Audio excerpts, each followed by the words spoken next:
ಎಲ್ಲರಿಗೂ ನಮಸ್ಕಾರ. ನಾನು ನಿಮ್ಮ ವಾಸಂತಿ ಅಪ್ಪಲ್ಪಾಡಿ. ನಾನಿವತ್ತು ಹೇಳ್ತಾ ಇರುವಂತಹ ಕಥೆ ನನ್ನ ಅಮ್ಮ ಹೇಳಿರುವಂಥದ್ದು. ನಮಗೆಲ್ಲ ನಾವು ಸಣ್ಣವರಿದ್ದಾಗ ಅಜ್ಜಿ ಮತ್ತು ಅಮ್ಮ ಕಥೆ ಹೇಳ್ತಾ ಇದ್ದರು. ಅಮ್ಮ ತೀರಿಕೊಂಡು ಈ ತಿಂಗಳಿಗೆ 12 ವರ್ಷ ಕಳೀತದೆ. ಆದರೂ ಆಕೆ ಹೇಳಿದಂತಹ ಕಥೆ ಇನ್ನೂ ಕೂಡ ನನ್ನ ಮನಸ್ಸಲ್ಲಿದೆ. ಆ ಕಥೆಯನ್ನೇ ನಿಮಗೆಲ್ಲ ಹೇಳ್ತೇನೆ.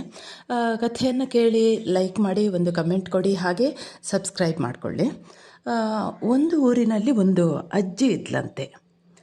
ಆ ಅಜ್ಜಿ ತುಂಬ ಆಕೆಗೆ ತುಂಬ ಪ್ರಾಯ ಆಗಿತ್ತು. ಆಕೆಗೊಬ್ಬ ಮಗ ಇದ್ದ. ಮಗ ಸ್ವಲ್ಪ ಪೆದ್ದು ಪಾಪದವನವನು. ಅವನಿಗೆ ಮದುವೆ ಆಗಿತ್ತು. ಹೆಂಡತಿ ಬಹಳ ಜೋರು, ಅಂದರೆ ಅಜ್ಜಿಯ ಸೊಸೆ ಬಹಳ ಜೋರಂತೆ. ಒಂದು ದಿವಸ ಸೊಸೆ ಒಂದು ಸೋರೆಕಾಯಿ ಪದಾರ್ಥವನ್ನು ಮಾಡ್ತಾಳೆ. ತೋಟದಿಂದ ಹಿಡ್ಕೊಂಡು ಬಂದು ಸೋರೆಕಾಯಿ ಪದಾರ್ಥವನ್ನು ಮಾಡ್ತಾ ಇರುವಂಥದ್ದನ್ನು ಈ ಅಜ್ಜಿ ನೋಡ್ತಾ ಇರ್ತಾಳೆ. ಅವಳಿಗೆ ಸೋರೆಕಾಯಿ ಪದಾರ್ಥ ಅಂದರೆ ತುಂಬ ಇಷ್ಟ. ಆದರೆ ಮಾಡಲಿಕ್ಕಾಗೋದಿಲ್ಲ, ಕೈಕಾಲಲ್ಲಿ ಶಕ್ತಿ ಇಲ್ಲ. ಅದಕ್ಕೆ ಅವಳು ಸೊಸೆ ಹತ್ರ ಹೇಳ್ತಾಳಂತೆ, ನನಗೆ ಸ್ವಲ್ಪ ಜಾಸ್ತಿ ಪದಾರ್ಥ ಹಾಕು ಅಂತ. ನಿಮಗೆಲ್ಲ ಗೊತ್ತಿದೆ, ಅತ್ತೆ ಮತ್ತು ಸೊಸೆಗೆ ಆಗೋದಿಲ್ಲ. ಈ ಸೊಸೆಗೆ ಅತ್ತೆ ಕಂಡ್ರೆ ಆಗೋದಿಲ್ಲ. ಅವಳೇನು ಮಾಡ್ತಾಳೆ, ಇದೇ ವಿಷಯ, ಸಣ್ಣ ವಿಷಯವನ್ನು ಹಿಡ್ಕೊಂಡು ಅತ್ತೆ ಹತ್ರ ಜಗಳ ಮಾಡ್ತಾಳೆ. ಜಗಳ ದೊಡ್ಡದಾಗ್ತದೆ. ಪಾಪ ಅತ್ತೆಗೆ ಆ ಪದಾರ್ಥ, ಅವಳು ಕೇಳಿದ್ದು ಒಂದು ಪದಾರ್ಥ ಮಾತ್ರ, ಆ ಪದಾರ್ಥ ಒಂಚೂರು ಜಾಸ್ತಿ ಹಾಕು ಅಂತ. ಇದೇ ದೊಡ್ಡ ರಾಧಾಂತವಾಗಿ ಮಧ್ಯಾಹ್ನದ ಹೊತ್ತಿಗೆ ಮಗ ಬರ್ತಾನೆ. ಮಗನ ಹತ್ತಿರ ಹೆಂಡತಿ ಹೇಳ್ತಾಳೆ, ಈ ಮನೆಯಲ್ಲಿ ನಾನು ಇರಬೇಕು, ಇಲ್ಲದಿದ್ದರೆ ನಿಮ್ಮ ಅಮ್ಮ ಇರಬೇಕು, ಎರಡರಲ್ಲಿ ಒಂದು ನೀವು ತೀರ್ಮಾನ ಮಾಡಿ ಅಂತ ಹೇಳಿ ಜೋರು ಮಾಡ್ತಾಳೆ. ಆಗ ಮಗ ಅದೇ ಸ್ವಲ್ಪ ಪೆದ್ದು ಸ್ವಭಾವ, ಹೆಂಡತಿ ಹೇಳಿದ ಹಾಗೆ ಕೇಳುವವನು. ಅದಕ್ಕೆ ಏನು ಮಾಡಿದ ಅವನು, ಹಾಗಾದರೆ ಅಮ್ಮ ಬೇಡ, ಅಮ್ಮನನ್ನು ಏನು ಮಾಡೋದು ಅಂತ ಹೆಂಡತಿಯ ಹತ್ರ ಕೇಳ್ತಾನೆ. ಆಗ ಹೆಂಡತಿ ಹೇಳ್ತಾಳೆ, ಒಂದು ಗೋಣಿಯಲ್ಲಿ ಕಟ್ಟಿ ಅವಳನ್ನು ನೀವು ದೂರ ಕರ್ಕೊಂಡು ಹೋಗಿ ಅಲ್ಲಿ ನೆಲದಲ್ಲಿ ಹೂತು ಬನ್ನಿ ಅಂತ ಹೇಳ್ತಾಳೆ. ಈ ಮಗ ಆಯಿತು ಅಂತ ಹೇಳಿ ತಾಯಿಯನ್ನು ಹಣ್ಣು ಮುದುಕಿ ಪಾಪ ಅವಳನ್ನು ಆ ಗೋಣಿಯಲ್ಲಿ ಹಾಕಿ ಭುಜದ ಮೇಲೆ ಹಿಡ್ಕೊಂಡು ಹೋಗ್ತಾನೆ. ಸೀದಾ ಹೋಗ್ತಾನೆ. ಒಂದು ಸ್ಮಶಾನ ಸಿಗ್ತದೆ. ಸ್ಮಶಾನ ದಾಟಿ ಹೋಗ್ತಾನೆ. ಆನಂತರ ಒಂದು ದೊಡ್ಡ ಬಯಲು ಸಿಗ್ತದೆ. ಆ ಬಯಲಲ್ಲಿ ತುಂಬ ಜಾಗ ಇದೆ. ಅವನೇನು ಮಾಡ್ತಾನೆ, ಅಲ್ಲಿ ಹೂತು ಹಾಕುವ ಅಂತ ಹೋಗ್ತಾನೆ.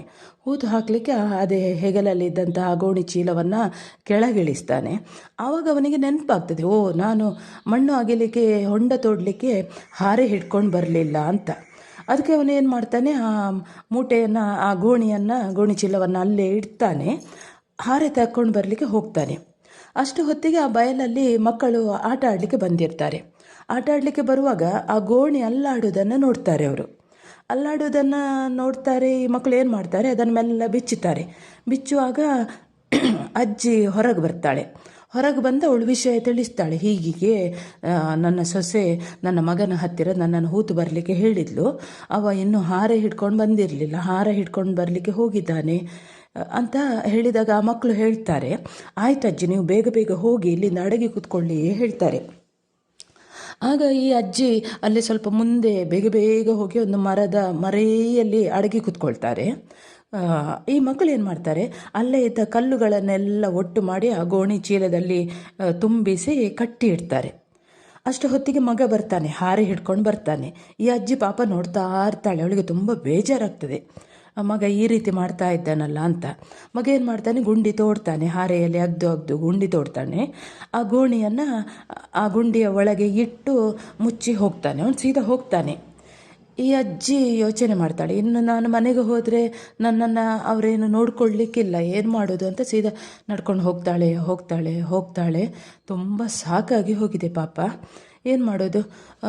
ಅಷ್ಟು ಹೊತ್ತಿಗೆ ಸಾಯಂಕಾಲ ಆಗ್ತದೆ. ಸಾಯಂಕಾಲ ಆಗುವಾಗ ಇನ್ನೂ ಅಜ್ಜಿಗೆ ಕಣ್ಣು ಕಾಣೋದಿಲ್ಲ. ಅದಕ್ಕೆ ಅವಳು ಏನು ಮಾಡ್ತಾಳೆ, ಅಲ್ಲೇ ಅದೇ ಸ್ಮಶಾನ ಸಿಗ್ತದೆ. ಆ ಸ್ಮಶಾನದ ಒಂದು ಮರ ಇರ್ತದೆ ಸ್ಮಶಾನದಲ್ಲಿ. ಆ ಮರದ ಹಿಂದೆ ಅವಳು ಕೂತ್ಕೊಳ್ತಾಳೆ. ಆಗ ಆ ಊರಿನಲ್ಲಿ ಇದ್ದಂಥ ಒಂದು ಕಳ್ಳರ ಗುಂಪು, ಅವರು ಏನು ಮಾಡ್ತಾರೆ, ಎಲ್ಲ ಕದ್ದುಕೊಂಡದ್ದನ್ನು ಗಂಟು ಕಟ್ಟಿಕೊಂಡು ಬಂದು ಆ ಮರದ ಅಡಿಯಲ್ಲಿ ಕೂತ್ಕೊಳ್ತಾರೆ. ಅವರು ತಾವು ಎಷ್ಟೆಲ್ಲ ಕದ್ದುಕೊಂಡು ಬಂದಿದ್ದಾರೋ ಅದನ್ನೆಲ್ಲ ಪಾಲು ಮಾಡ್ತಾ ಇರ್ತಾರೆ. ಆಗ ಈ ಅಜ್ಜಿ ಮೆಲ್ಲ ನೋಡ್ತಾಳೆ.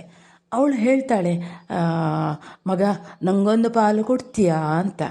ಆಗ ಈ ಕಳ್ಳರಿಗೆ ಅದು ಬೇರೆ ಸ್ಮಶಾನ ಅಲ್ವಾ, ಅವರಿಗೆ ಹೆದರಿಕೆಯಾಗಿ ಎಲ್ಲ ಬಂಗಾರ ದುಡ್ಡು ಎಲ್ಲ ಅಲ್ಲೇ ಇಡ್ತಾರೆ, ಸೀದಾ ಓಡ್ತಾರೆ. ಈ ಅಜ್ಜಿ ಏನು ಮಾಡ್ತಾಳೆ, ಅಜ್ಜಿ ಎಲ್ಲವನ್ನು ಗಂಟು ಕಟ್ತಾಳೆ. ಗಂಟು ಕಟ್ಟಿ ಹೆಗಲ ಮೇಲೆ ಹೊತ್ಕೊಂಡು ಹೋಗ್ತಾಳೆ. ನೋಡುವ ಈಗ ಸೀದಾ ಮನೆಗೆ ಹೋಗ್ತೇನೆ ಅಂತ ಯೋಚನೆ ಮಾಡಿಕೊಂಡು ಸೀದಾ ಮನೆಗೆ ಹೋಗ್ತಾಳೆ. ಮನೆಗೆ ಮುಟ್ಟುವಾಗ ಬೆಳಿಗ್ಗೆ ಅವಳು ಮನೆ ಮುಟ್ತಾಳೆ. ಮನೆ ಮುಟ್ಟುವಾಗ ಮಗ ನೋಡ್ತಾನೆ. ಮಗ ಮತ್ತು ಮಗನ ಹೆಂಡತಿ ಹೊರಗೆ ಬರ್ತಾರೆ. ಅಜ್ಜಿ ಎಲ್ಲವನ್ನ ಮಗನ ಕೈಯಲ್ಲಿ ಕೊಡ್ತಾಳೆ. ಆಗ ಸೊಸೆ ಕೇಳ್ತಾಳೆ, ಇದೆಲ್ಲ ಎಲ್ಲಿಂದ ಅಂತ ಕೇಳ್ತಾಳೆ, ನೀನು ಎಲ್ಲಿಂದ ತಂದದ್ದು ಅಂತ. ಅದಕ್ಕೆ ಅಜ್ಜಿ ಹೇಳ್ತಾಳೆ, ಇದೆಲ್ಲ ನೀವು ನನ್ನನ್ನು ಹೂತು ಹಾಕಿದ್ರಲ್ಲ, ನಾನು ಸೀದಾ ಸ್ವರ್ಗಕ್ಕೆ ಹೋದೆ, ಅಲ್ಲಿ ಸ್ವರ್ಗದಲ್ಲಿ ನನಗೆ ಇದನ್ನೆಲ್ಲ ದೇವರು ಕೊಟ್ಟದ್ದು ಅಂತ. ದೇವರು ಕೊಟ್ಟದ್ದು ನೀನು ಮನೆಗೆ ಹಿಡ್ಕೊಂಡು ಹೋಗು ಅಂತ ಇದೆಲ್ಲ ಬಂಗಾರ ದುಡ್ಡನ್ನೆಲ್ಲ ಕೊಟ್ಟರು ಅಂತ ಹೇಳ್ತಾಳೆ. ಆಗ ಈ ಸೊಸೆಗೆ ಭಾರಿ ಒಂದು ಯೋಚನೆ ಬರ್ತದೆ. ಅವಳು ಎಣಿಸ್ತಾಳೆ, ಈ ಅಜ್ಜಿಗೆ ಎಷ್ಟು ಕೊಡಬೇಕಾದ್ರೆ ನಾನು ಹೋದರೆ ಎಷ್ಟು ಕೊಡ್ಬೋದು ಅಂತ ಯೋಚನೆ ಮಾಡಿ ಅವಳು ಹೇಳ್ತಾಳೆ, ಗಂಡನ ಹತ್ತಿರ ಹೇಳ್ತಾಳೆ, ನೀವು ಆವತ್ತು ನಿಮ್ಮ ಅಮ್ಮನನ್ನು ಮೊನ್ನೆ ಹೂತು ಹಾಕಿದ್ರಲ್ಲ, ಹಾಗೆ ನನ್ನನ್ನು ಹೂತು ಹಾಕಿ ನಾನು ತುಂಬ ಹಿಡ್ಕೊಂಡು ಬರ್ತೇನೆ ಅಂತ ಈ ಆಸೆ ಬುರುಕಿ ಸೊಸೆ ಹೇಳ್ತಾಳೆ. ಆಗ ಆಯಿತು ಅಂತ ಹೇಳ್ತಾನೆ ಅವಳ ಗಂಡ, ಈ ಅಜ್ಜಿಯ ಮಗ. ಅವಳನ್ನು ಈ ಸೊಸೆಯನ್ನು ಅದೇ ಹೆಂಡತಿಯನ್ನು ಆ ಗೋಣಿ ಚೀಲದೊಳಗೆ ಹಾಕಿ ಅದರದ್ದು ಬಾಯಿಯನ್ನು ಕಟ್ಟಿ ಈ ಮಗ ಅದೇ ಅವಳ ಗಂಡ ಹೆಗಲಲ್ಲಿ ಹೊತ್ಕೊಳ್ತಾನೆ. ಆಗ ಅಜ್ಜಿ ಓಡಿ ಬಂದು ಹಾರೆಯನ್ನು ಮೊದಲು ಕೊಡ್ತಾಳೆ. ಮಗ ಹಾರೆಯನ್ನು ಹಿಡ್ಕೊಂಡು ಹೋಗು ಅಂತ. ಈ ಪೆದ್ದು ಮಗ ಇದ್ದಾನಲ್ಲ, ಹಾರೆಯನ್ನು ಹಿಡ್ಕೊಂಡು ಹೋಗ್ತಾನೆ. ಹಾಗೆ ಅವನು ಹೋಗ್ತಾನೆ ಸೀದಾ ಹೆಂಡತಿಯನ್ನು ಆ ಗೋಣಿ ಚೀಲದ ಒಳಗೆ ಕಟ್ಟಿ ಹೋಗ್ತಾನೆ. ಹಾರೆ ಹಿಡ್ಕೊಂಡಿದ್ದಾನೆ. ಮೈದಾನ ಬರ್ತದೆ. ಆ ಮೈದಾನದಲ್ಲಿ ದೊಡ್ಡ ಗುಂಡಿ ತೋಡಿ ಈ ಸೊಸೆಯನ್ನು ಹೂತು ಹಾಕ್ತಾನೆ. ಸೊಸೆಯನ್ನು ಹೂತು ಹಾಕಿ ಸೀದಾ ಬರ್ತಾನೆ. ಬಂದು ಮನೆಗೆ ಬರ್ತಾನೆ.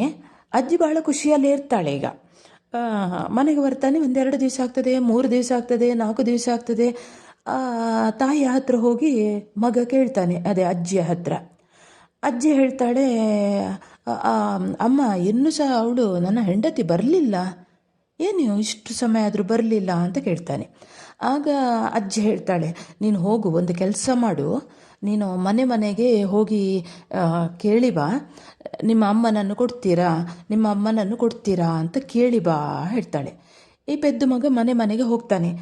ಮನೆಯಲ್ಲಿ ಹೋಗಿ ಬಾಗಿಲು ತಟ್ಟಿ ಕೇಳ್ತಾನೆ, ನಿಮ್ಮ ಅಮ್ಮನನ್ನು ನನಗೆ ಕೊಡ್ತೀರಾ ಅಂತ. ಅವರು ಬೈತಾರೆ, ನನ್ನ ಅಮ್ಮನನ್ನು ಹೇಗೆ ಕೊಡೋದು ನಿಮಗೆ, ಹೋಗ್ತೀಯಾ ಇಲ್ವಾ, ನಿಂಗೇನು ಹುಚ್ಚು ಹಿಡಿದಿದ ಅಂತ ಪ್ರತಿ ಮನೆಯವರು ಹೇಳ್ತಾರೆ. ಹಾಗೆಲ್ಲ ನಮ್ಮ ಅಮ್ಮನನ್ನು ಕೊಡಲಿಕ್ಕಾಗೋದಿಲ್ಲ ಅಂತ. ಅವನು ಮನೆಗೆ ವಾಪಸ್ ಬರ್ತಾನೆ. ಅಜ್ಜಿಯ ಹತ್ರ ಹೇಳ್ತಾನೆ, ಅಮ್ಮ ಯಾರು ಸಹ ಅಮ್ಮನನ್ನು ಕೊಡುವುದಿಲ್ಲ ಹೇಳಿದರು, ಅವರು ಅಮ್ಮನನ್ನು ಕೊಡುವುದಿಲ್ಲ ಹೇಳಿದರು ಅಂತ ಹೇಳ್ತಾನೆ. ಆಗ ಅಜ್ಜಿ ಹೇಳ್ತಾಳೆ, ಹಾಗಾದರೆ ನೀನು ಒಂದು ಕೆಲಸ ಮಾಡು, ಎಲ್ಲರ ಮನೆಗೆ ಹೋಗು, ನನಗೊಂದು ಮದುವೆ ಮಾಡಲಿಕ್ಕೆ ಒಂದು ಹೆಂಡತಿಯನ್ನು ಕೊಡ್ತೀರಾ ಅಂತ ಕೇಳು, ಮದುವೆಗೆ ಒಂದು ಹೆಂಡತಿಯನ್ನು ಕೊಡ್ತೀರಾ, ಮದುವೆಗೆ ಒಂದು ಹೆಣ್ಣನ್ನು ಕೊಡ್ತೀರಾ ಅಂತ ಕೇಳು, ಹೋಗು ಹೇಳ್ತಾಳೆ. ಆಗ ಈ ಪೆದ್ದು ಮಗ ಹೋಗ್ತಾನೆ ಮನೆಗೆ. ನನಗೆ ಮದುವೆ ಆಗಲಿಕ್ಕುಂಟು, ಒಂದು ಹೆಣ್ಣು ಕೊಡ್ತೀರಾ ಕೇಳ್ತಾನೆ.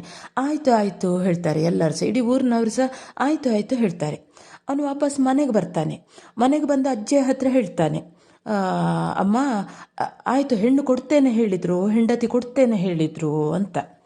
ಆಗ ಅಜ್ಜಿ ಹೇಳ್ತಾಳೆ, ಅಲ್ಲ ನೋಡು, ನೀನು ಅವತ್ತು ನನ್ನನ್ನು ಹೂಳಲಿಕ್ಕೆ ಹೋದಿ, ಆಗ ನೀನು ಹಾರೆ ಹಿಡ್ಕೊಂಡು ಬರಲಿಲ್ಲ, ಆಗ ನನ್ನನ್ನು ಮಕ್ಕಳು ಬಚಾವ್ ಮಾಡಿದರು.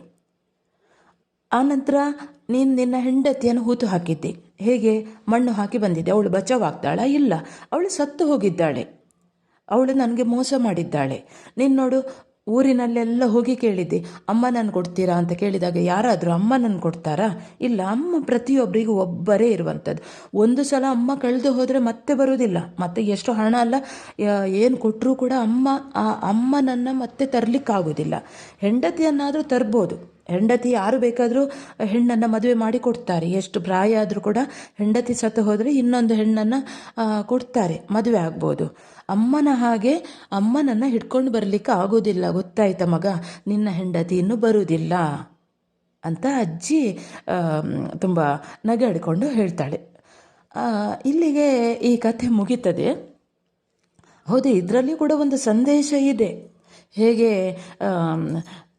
ಯಾವುದು ತಾಯಿಯನ್ನು ತರಲಿಕ್ಕಾಗೋದಿಲ್ಲ, ಯಾವುದು ಉಡುದಾರವನ್ನು ಉಂಗುರ ಉಡುದಾರ ಇವುಗಳೆಲ್ಲ ತುಂಡಾದರೆ ಬೇರೆ ತರ್ಬೋದು, ಹೆಂಡತಿ ಸತ್ತು ಹೋದರೂ ಬೇರೆ ತರ್ಬೋದು, ಆದರೆ ಅಮ್ಮನನ್ನು ತರಲಿಕ್ಕಾಗೋದಿಲ್ಲ. ಕಳೆದುಕೊಂಡಂತಹ ಅಮ್ಮನನ್ನು ಮತ್ತೆ ತಿರುಗಿ ತರಲಿಕ್ಕಾಗೋದಿಲ್ಲ. ಹಾಗಾಗಿ ನಿಮ್ಮ ಹತ್ತಿರ ನಿಮ್ಮ ಅಮ್ಮ ಎಷ್ಟೇ ಪ್ರಾಯ ಆಗಲಿ, ಏನೇ ರೋಗಗಳಿರಲಿ, ಒಳ್ಳೆಯ ರೀತಿಯಲ್ಲಿ ನೋಡಿಕೊಳ್ಳಿ. ಒಂದು ಸಲ ಕಳೆದುಕೊಂಡಂಥ ಅಮ್ಮನನ್ನು ಪಡೀಲಿಕ್ಕಾಗೋದಿಲ್ಲ. ಹೇಗಿತ್ತು ಕಥೆ? ಚೆನ್ನಾಗಿತ್ತಲ್ವಾ? ಆಯಿತು, ಮುಂದೆ ನಾಳೆ ಇನ್ನೊಂದು ಕಥೆಯೊಂದಿಗೆ ನಿಮ್ಮ ಎದುರಿಗೆ ಮತ್ತೆ ಬರ್ತೇನೆ. ಅಲ್ಲಿಯವರೆಗೆ ನಮಸ್ಕಾರ.